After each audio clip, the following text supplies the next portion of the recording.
Welcome to the Artisan View. I'm your host, Shamar. I have the esteemed privilege to interviewing my buddy, Gavin Michelli, illustrator, also comic book artist. And welcome, buddy. How you doing? Hey. Yeah. How you doing? It's great. Great. I'm doing pretty good. Looking like a chocolate white milk dud over there. God, we're coming in so hot. Beginning this podcast. It's a good just one. Just gonna dude. objectify each other. It's a good one, man. Like looking all handsome. I like the White Ranger. It's my White Ranger tribute shirt. Yeah, made by. Did you design that? I did. How long did it take you? That was actually 2 days of like my wife kept looking over during this whole weekend. I was just scrolling away on my iPad, and she's like, "What are you doing that you're so entrenched over there?" It's like I had just found out that Jason David Frank had passed, and I'm not usually one to have like celebrity deaths. Usually, not to sound unkind, but I usually don't care. Yeah.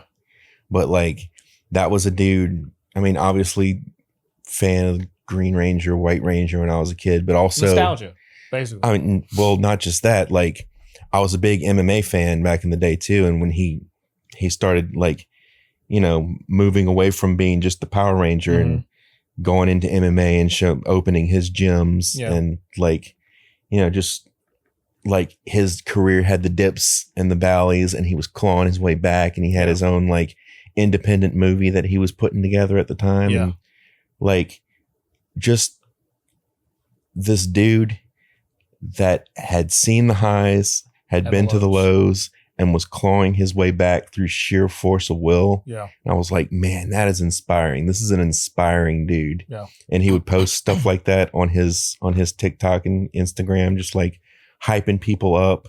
Yeah. Like always had something nice to say about somebody else. So like when he got cut down like that, I mean, not, you know, when he passed like that, it was kind of just like a shock. Cause I'm expecting his movie to come out in a couple weeks, you know? Yeah. Like, things are happening for this dude, and like really rooting for him. And then this happens. Yeah. Yeah. Because you know, growing up, you know, you see him as a Green Ranger and as the White Ranger, and you're just, as a kid, you're like, I know what I'm being for Halloween. Right. Yeah. Or you're getting the I'm going to be the fat Green Ranger. Yeah, go ahead, buddy. I mean, whatever floats your boat. You know what I'm saying? Right. Know, but like, it's just times where like, hey, Shamar, what Ranger you want to be? And I was like, the Green Ranger, because I'm not going to be the Black Ranger because of how the story's put. No, I mean, come on, shout out to Walter Jones though. Oh my God, that dude's no hate to awesome. the Black Ranger. No, not at all. I was like literally, but yeah, I did have the axe for the Black Ranger, and my parents were like, "Yes, it's freaking amazing." Of course you did. And then I had all the Power Ranger stuff, like old school Power Ranger stuff, not the new age Power Ranger stuff. I'd still like my oldest kid when he was younger. For some reason, like he got interested in that. Like we went through Netflix when he was like 3 or 4, and we watched all the new Power Ranger shows too. Like, and couldn't do it. Reconnected with that franchise, and I know it's some of them are tougher than others. I'll watch the old school stuff with Apocalypse / Ivan Ooze. You know, I can't do that movie. But you know, like Walter Jones, I've actually met him in person at Fan Expo. Dude is a delight. Dude is phenomenal. Great person, down to earth to talk to. You know, sometimes when still looks like he's in his 20s. That's ridiculous. Bro, that is crazy. Black don't crack. But he's phenomenal. You know when they say that story, never meet your heroes or anything like that, like. Yeah, that's something I actually try to live by. It was like, but oh my God, you never want to meet people that are, oh my God, this person's really a pain in the butt. But dude is a sweetheart. Dude is literally an amazing person to talk to. He gives you the time, you know, so where some people are just like, no, I ain't got time to talk to you. You know, you're not worth my time. But yeah, dude, let's go right and get it. Gavin Michelli, artist, illustrator, dad, Bionicles fiend. Not me. My kid's a Bionicles fiend. Got you, buddy. I have no interest in Bionicles whatsoever. No offense to Bionicles fans. It is what it is. So let's go ahead and get it started, bro. Go ahead and introduce yourself. Well, I'm Gavin Michelli. I am an illustrator, comic book artist, graphic designer. Mr. All Around Everything. Was an art teacher for a little while. Okay. ex-musician. So basically, you're a Renaissance man. You dabble in everything. You know? Yeah, I mean, you're very cultured around the music and arts. Unlike Leonardo da Vinci, I do not cut open dead bodies. That's one thing I don't do. That is definitely it. But other than that, yeah. Wouldn't want to see you go to jail. Thanks. That's not a place where you want to be. Thanks, buddy. You got two, pretty handsome guy. So, bud, how did you get started? Since you illustrator, comic book artist, graphic designer, tell us the story of the footsteps, the footprint that got you where you are now. Okay, well, as far as being an artist goes, I never really had a choice. Yeah. Like, that was the thing that I was good at and the only thing that I was really interested in ever. Mm-hmm. So, like, falling into being a graphic designer, I learned how to use Photoshop when I was in like high school to make comics. Yeah. Like color comics and stuff like that. The reason I learned how to draw was because I loved Superman. And so it was all one big web tied together. You know what I mean? Yeah. So, were you that kid in high school or middle school where everybody ran to when they're like, hey, can you draw me this? Can you draw me this character? And then like you just had a convoluted like envelope of everybody's illustrations. Oh, well, I mean, I gave them away. There was somebody, one of my old friends from high school yesterday, he was like, man, I wish I still had this drawing that you did of me at like dressed for prom. And I was like, what? I did a drawing of you when we were at prom? He's like, yeah, don't have it anymore. Got lost in the flood. And I was like, wow. Thank God. But like, apparently I just cranked this crap out for everybody. Yeah. And like you said, you knew that you wanted to be an artist? Yeah, like I had no choice. What do you mean no choice? Like the way my brain works is only for that. Yeah. Almost like there was never any option of, no, I'm going to be a scientist. Yeah. You know, nope. Yeah. I'm going to be an accountant. Nope. My brother's an accountant. Yeah. I never had the brain for anything but drawing and making art. And even when I was playing music in bands, like that was like, I ended up having to put that aside because that's not what I'm for. Yeah. I'm for making art, and that's pretty much it. And I definitely feel you there, man. Like when I was growing up, a lot of my classmates, they were like, I want to be an attorney. I want to be a firefighter. I want to be a police officer. I want to be an engineer, farmer, things like that. And then as a kid, I knew I could draw. And it was like, well, maybe I should be a lawyer or a firefighter, or a police officer, or whatever, right? Because I think I was more following everybody else of what they want to do, because figuring out like how everybody was saying like, oh, you're not going to make money in this, you're not going to make money in art. Yeah, right? Artists don't make money until they're dead. That's the thing I heard over and over. And it's like, again, you're not going to make money in that. And which I mean, it's not untrue. Well, yeah. Yeah. Like you don't get into making art or comics or anything like that to make for money. The money. Yeah. You get in because you love it. And if you end up making money, that's great. Yeah. And that's the thing. It's like whenever I was growing up and people were saying that, right? And it's like, I'm not doing this for the money. If I can make money off of it, or if I find a job that allows me to do some type of facet for it, I'll enjoy it. How they pay, people say like, work your 9 to 5 to fund your dream. You know what I'm saying? Like, cause I work with you guys, Roland, who we had previously on the show.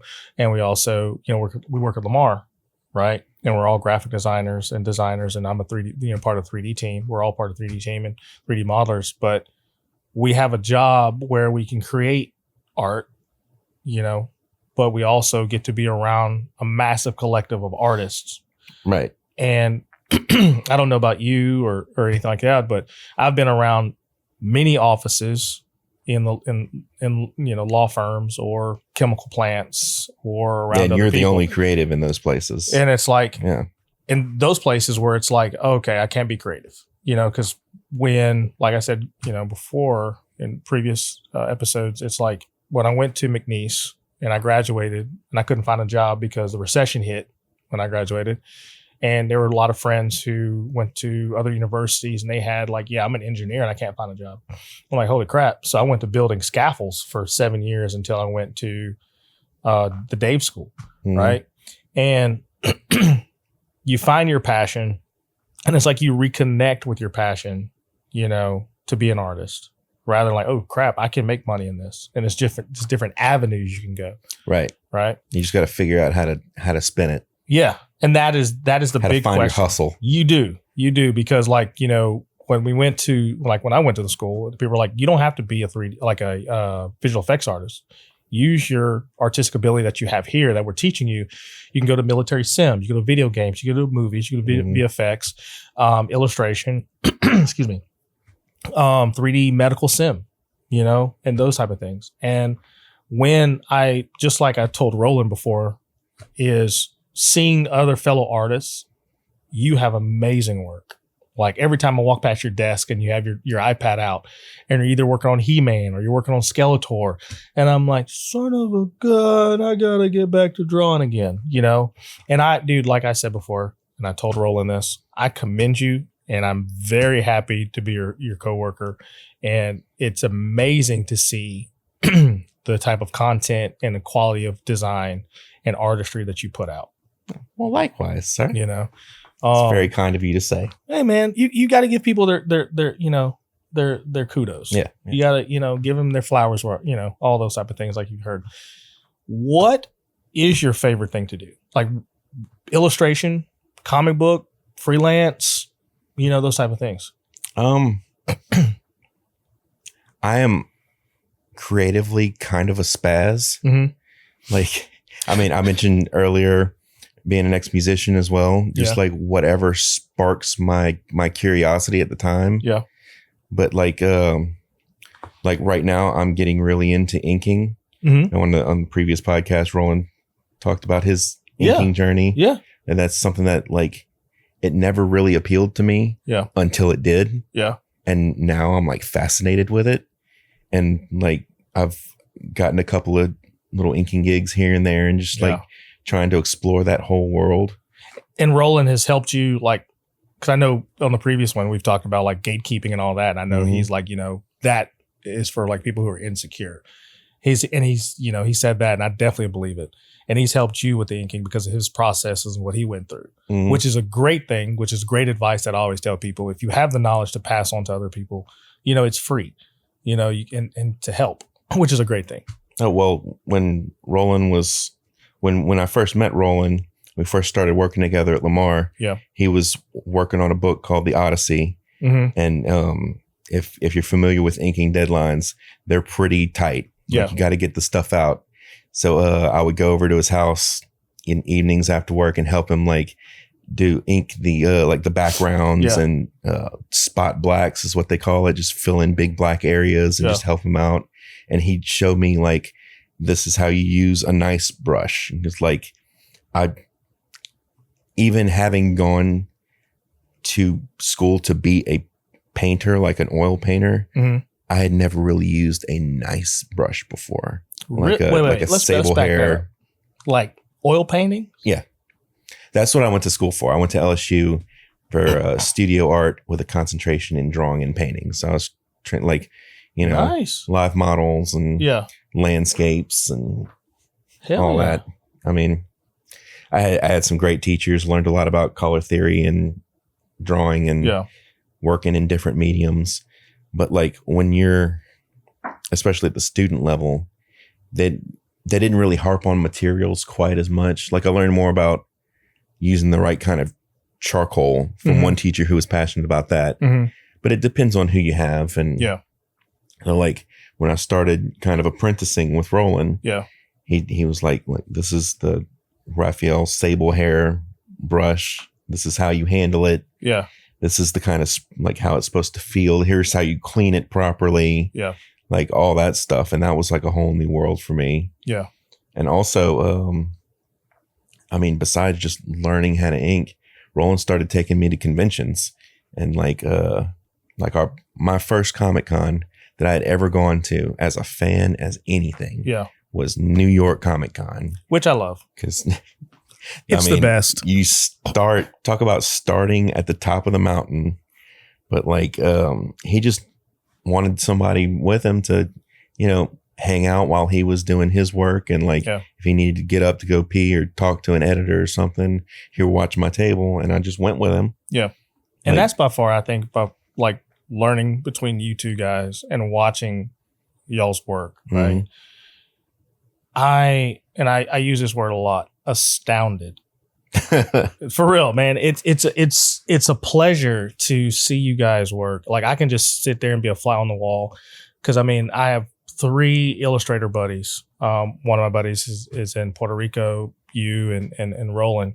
And I can just literally sit there and watch you guys draw and illustrate and not say a word. And that can, like, I can go get a burger and just sit down and watch you guys and not say anything and still have like, that's freaking awesome. You know what I'm saying? I did that at New York Comic-Con. Favorite story. I don't know if I should say the artist name or not, but dude, like legendary artists. Yeah. They had the top of the top names at New York Comic-Con. And Roland's just like, I got it right now. Go walk around, have a good time, talk to some people, do some stuff. So I stop at this artist booth, and this is a dude that I have like worshipped since I was like 10. Yeah. And he's just sitting there doing his thing, like in the zone. And I'm just like gawking at him, watching. And he looks up at me and he's like, did you need something? And I'm like, and I just, you're like, I walked away, but not totally away. Cause like he went back to drawing, and then I kind of went back in. So you did the number one thing is like when you're looking at somebody, like say, where's the camera right now? It's like, oh, that one right there. And like, say if I'm looking and somebody spots you and you're like, and did you do the look and turn? That's what you did? You did the look and turn and walk away? Honestly, I'm like half blacked out. Like it was that dramatic. Yeah. But also amazing. Yeah. Like I don't remember what it was. He was using alcohol markers, and he does this thing with gray alcohol markers where it's just a particular technique that he does. He uses them like backward. It's weird to explain to somebody. Like, yeah, I don't know. What is an alcohol marker? So like Copic markers. It's just an art marker that blends really easily. Okay. And like when I'm coloring something with these art markers, I work dark to light. Yeah. And that's pretty usual because you conserve marker ink that way. Okay. He does the exact opposite and does like the lightest shade, colors the whole thing. Then the next lightest, colors a little less. Yeah. Colors a little less with the next darkest. So like it's a huge waste of ink, honestly. Yeah. But it's really cool to watch. Dude, it's like when I went to New York Comic-Con, and that was my very first big con, right? Because I tried to get into San Diego. San Diego is like literally an ant trying to carry a whole entire sugar factory, trying to get a ticket to get into San Diego Comic-Con. Yeah, yeah. You know, right? So when I got into New York Comic-Con as a professional, you know, on the 3D visual effects route, right? And when I walked in there, I guess, well, I'm not. Kudos to you, sir. Yeah, it's all right. You know, I don't like talking about myself. So let me put that back on you, Gavin. No, man, like New York Comic-Con, and what Roland and I talk about all the time, and you know, you're always included, is when fellow artists are around one another, it's a different type of feel, man. Mm-hmm. It's really a different type of feel. Because it's like you can nerd out without being judged. You can nerd out without being looked at. Like, you know, when you got cosplayers. Now there's some weird cosplayers out there. But, you know, they have a freedom to showcase their talent, what they've made, you know, and like my biggest joy is to go sit in Artist Alley because it's a whole bunch of creatives sitting there with their talent, with their pen and paper, sketching all day. And like the impact of having somebody who is a talented artist like yourself, and I can see like if whenever you do reach the pinnacle, I don't think you guys have reached that pinnacle yet, because not saying that you aren't good, you're fantastic. I think whenever you guys get to that height, you're going to have a kid that walks up to your table and starts gawking at you. I mean, I hope so. And then like I can tell you, you're talking about pinnacle. In just the last year, I feel like I've grown quite a bit. Because like I'm studying pretty hard. Yeah. Like I'm getting back into it. Yeah. Ever since I started back at Lamar, that was like a year and a half ago.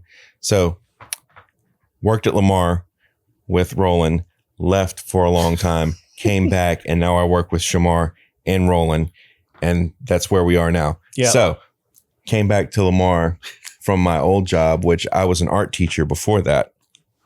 So he's a man of many things. Spaz, like I said. But as when you find when you're a teacher, you don't really have that time to dedicate to honing your own craft. Mm-hmm. Like you're spending so much time, making sure you don't scar these kids for life. Yeah. Yeah. That like you're mentally and in your soul kind of like exhausted when you get home, and you just like, I don't want to work on my art anymore. I just want to stare at a wall and disassociate. Yeah. So like ever since I've had this time and extra energy now to hone my craft more and to get back into doing the conventions and that kind of thing, like, you never stop improving. Yeah. And especially when you put yourself around creative people, you improve that much faster, like exponentially. And honestly, I definitely agree with that 100% because I've actually hit a creative wall before. And I think it happened to me a couple of weeks ago. Well, second creative wall, because like the first one happened when I lost a very good friend of mine a couple of years ago in a tragic event. And that's the reason why it's taken so long for this podcast to take off, because like we always did a creative roundup, basically. Like we 3 people, my cousin, myself, and our best friend, Derek Thornton. We would always call each other, and we call like mental health Wednesdays or whatever. Or like, hey, how's your art? How's your designs? Hey, can you help me with this? I got this new project coming out. How's this tagline sound? How does the t-shirt graphic work? How's this work for a commercial? Those type of things. And you hit those roadblocks to where, like you said, where you put your art and everything to the side, and it's sometimes hard to pick back up and take off, pick it back up and run with it again. You know what I'm saying? Yeah. And that's the reason why, like having you guys, like Roland in the previous episode and having you here and working with y'all, it's literally like having a creative roundup again. Mm-hmm. What I really enjoy. And the reason why I said what I said about you and Roland being here, and all of a sudden he bringing you to the Comic-Cons and the conventions with you, and you seeing the star-studded artists and stuff like that, it's always going to be great because there's going to be somebody coming up behind you who's going to be looking at your work, and it's going to be looking at Roland's work and being inspired to like, I can do this. I can do this art. I can do this designs. Yeah. Because I don't have somebody who's insecure that's not going to say, I don't have time, or go ask somebody else, or this is only what I'm going to give you. Because you guys, like every time I ask you guys a question, you guys are like open books. Like whenever I started I started drawing in Procreate, and I'm like, how do I do this on an iPad? Because I don't sketch on iPads. And that brings to my next question. What do you like more? Pen and ink or pen and paper or sketching on your iPad? Because when I see you, it seems like seamless. I feel a little bit like a sellout saying this.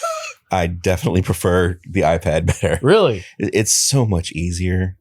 Like you don't have to worry about, I'm always, if I'm using a brush and like an inkwell, I'm terrified of spilling that ink the entire time I'm working. Yeah. And like, or it always happens. I'll work so hard pulling this perfect line, and then I go to ink the next line and smear the line that. Yeah. Or like on an iPad, it's just so much easier to like correct mistakes to, you don't have to worry about smearing your line. If you do smear your line, who cares? Yeah. Just back up, you know? But also, like, you can't just make art on an iPad. Mm-hmm. Like, especially in this day and age when there's so much cheating going on. Yeah. AI. Yep. People bringing in stuff and tracing it digitally and passing it off as their own and all this kind of stuff. Yeah.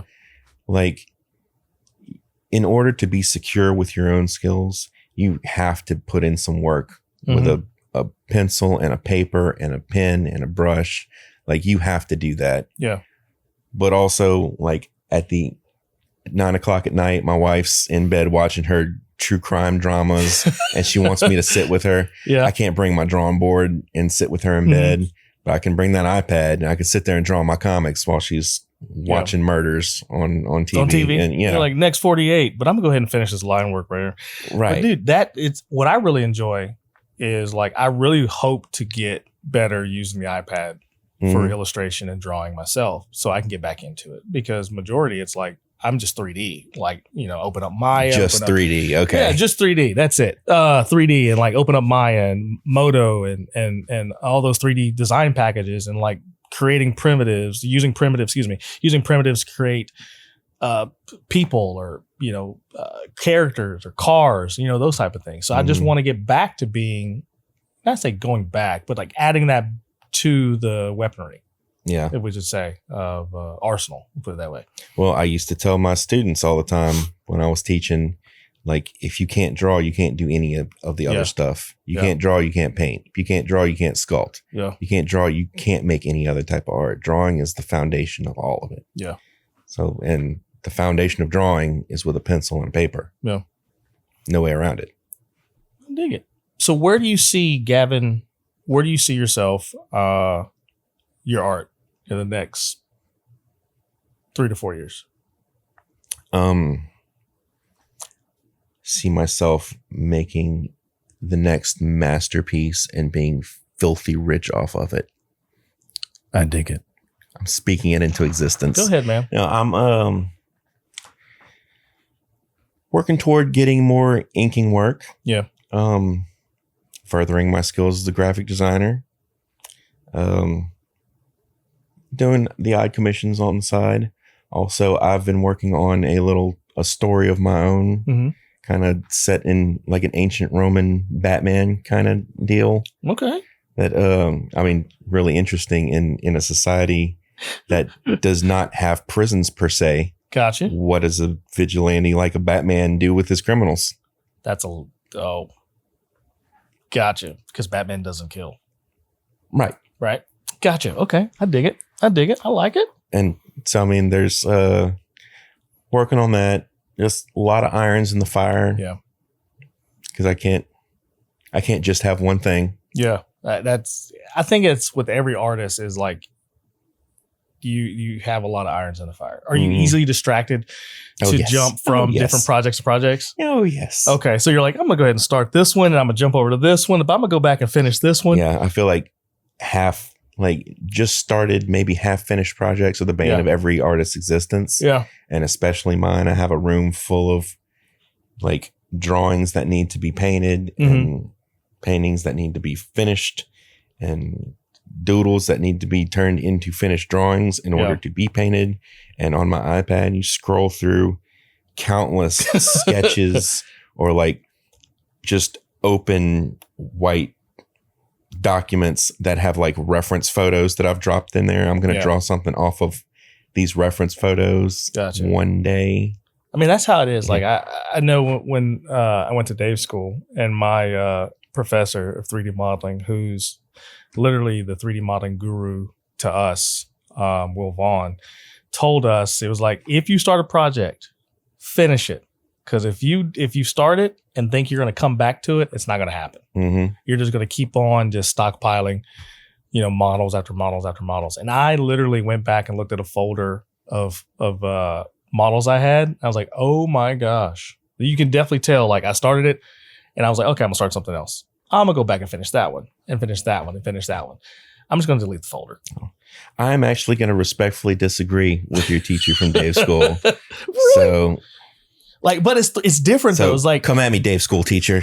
I'm about to drop this on you. Go ahead, drop that knowledge. Because I will actually go back and not touch something for 3-4 years. Yeah. And then just on a whim, crack that sucker open and finish it.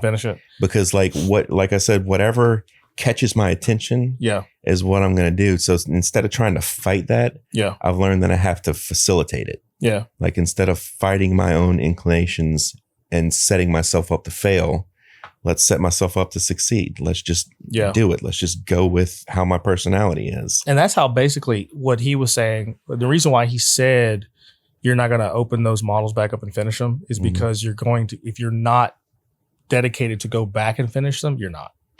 You have to have the dedication to go back and, okay, how can I make this better? How can I do this? How can I take this blob of clay and mold it into an actual face? Or some instances where you'll catch an artist where it's like, oh yeah, I have the jaw, I have the eye lines in and all that type of stuff, the nose structure. I'm gonna go back and finish it. And whenever you go back, you're like, oof, I'm just gonna start over. See, this is where I've done that. This is where carrying around this iPad though comes in really, really handy. Yeah. Because when you're in your studio, you're more than likely going to do that. Yeah. When you're sitting in the carpool line waiting to pick up your kids and you have your iPad to entertain you, you're much more likely to just be like, maybe I'll finish this. Which is true. And then like it just takes you away. Which is true. So who's your favorite character? Two-way tie. I go back and forth. Okay. But I'm really passionate about both these characters. Okay. He-Man all right, and Superman. Who would win in a fight? Superman. Okay. Nope. He-Man has won twice. There you go.